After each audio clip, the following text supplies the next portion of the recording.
And management hub smart commerce and management hub లో ఇవాళ ratio analysis లో quick or acid test ratio గురించి తెలుసుకుందాం. దీనినే లిక్విడిటీ రేషియో అని కూడా అంటారు. ఎందుకంటే ఎంత షార్ట్ టర్మ్ క్యాష్ అనేది మన చేతిలో ఉంది అని తెలుసుకోవడానికి, ఈజీగా ఏది కన్వర్టబుల్ క్యాష్ అనేది ఎంత ఉంది అని తెలుసుకోవటమే ఈ క్విక్ రేషియో యొక్క పని అనమాట. Quick ratio is useful to verify the trend indicating the current ratio. అంటే ఏంటంటే ఒక కరెంట్ రేషియోని వెరిఫై చేయాలి అంటే ఫస్ట్ ఈ క్విక్ రేషియో అనేది కనుక్కుంటారు. ఎందుకంటే ఇమ్మీడియట్ గా పేరేలోనే ఉంది చూడండి, ఇమ్మీడియట్ గా మనకి క్యాష్ లో కన్వర్ట్ అయ్యే ఎసెట్స్ ఏ ఉన్నాయి అనేవి తెలిసిపోతాయి అనమాట. Just as gold is tested through acid solution, the trend indicated by the current ratio is verified. ఏమని చెప్తున్నాడు, దీన్ని యాసిడ్ టెస్ట్ రేషియో అని కూడా ఎందుకు అంటామంటే, ఏ విధంగా గోల్డ్ ని దాని యొక్క ప్యూరిఫికేషన్ ని యాసిడ్ వేసి టెస్ట్ చేస్తామో అదే విధంగా కరెంట్ రేషియోని టెస్ట్ చేయడానికి ఈ క్విక్ రేషియో అనేది ఉపయోగపడుతుంది. దీని ఫార్ములా ఏంటో చూద్దాం. Liquid assets by liquid liabilities. ఇప్పుడు లిక్విడ్ అసెట్స్ అంటే ఏంటి?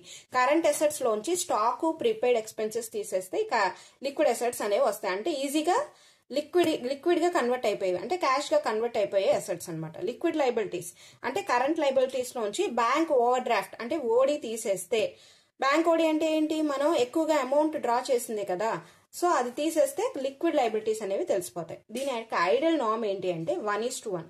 అంటే 1 రూపీ ఆఫ్ క్విక్ లయబిలిటీస్ కి 1 రూపీ ఆఫ్ క్విక్ అసెట్స్ అని ఉండాలి. అంటే ఏంటి, అట్లీస్ట్ ఈక్వల్ గా అయినా ఉండాలి. లయబిలిటీస్ ని పే చేయాలి అంటే ఈ క్విక్ అసెట్స్ అనేవి క్విక్ లయబిలిటీస్ కి ఈక్వల్ గా ఉంటేనే కదా మనం పే చేయగలం.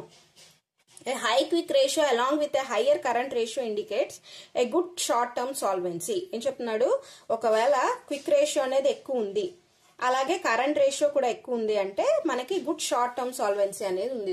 అంటే షార్ట్ టర్మ్ లిక్విడిటీ అనేది ఎక్కువ ఉంది, ఈజీగా మనం డెట్స్ అనేవి పే చేయొచ్చు అని చెప్పి మనం తెలుసుకుంటాం అనమాట. ఇవి మెయిన్ గా మనకి యూజ్ చేసేది ఎప్పుడంటే డెట్ పేమెంట్ కి. బ్యాంక్స్ కనుక మనకి లోన్ ఇస్తున్నాయి అనుకోండి, మీ లిక్విడిటీ రేషియో ఎంతో చూపించండి అని అడుగుతుంది, దానికి అన్నిటికీ యూజ్ అవుతుంది అనమాట. అయితే కనుక కరెంట్ రేషియో హై ఉండి క్విక్ రేషియో తక్కువ ఉంది అనుకోండి, అప్పుడు కూడా మనం డెట్ పేమెంట్ అనేది చేయలేం. ఎందుకు అంటే కరెంట్ రేషియోలో మనకి క్లోజింగ్ స్టాక్ అంటే ఇంకా స్టాక్ అమ్మాల్సింది ఉంది, అలాగే ప్రీపెయిడ్ ఎక్స్పెన్సెస్ కలిసిపోయి ఉన్నాయి, అంటే ముందుగానే ఎక్స్పెన్సెస్ పే చేసినాయి. సో ఎగ్జాక్ట్ గా మనకి లిక్విడ్ క్యాష్ అనేది ఏదో తెలియదు. సో క్విక్ రేషియో అనేది కూడా ఎక్కువ ఉండాలన్నమాట. అప్పుడే మనం షార్ట్ టర్మ్ డెట్ అనేది షార్ట్ టర్మ్ లిక్విడిటీ అనేది మన దగ్గర బాగా ఉంది అనేది మనం తెలుసుకుంటాం. Okay, thanks for watching.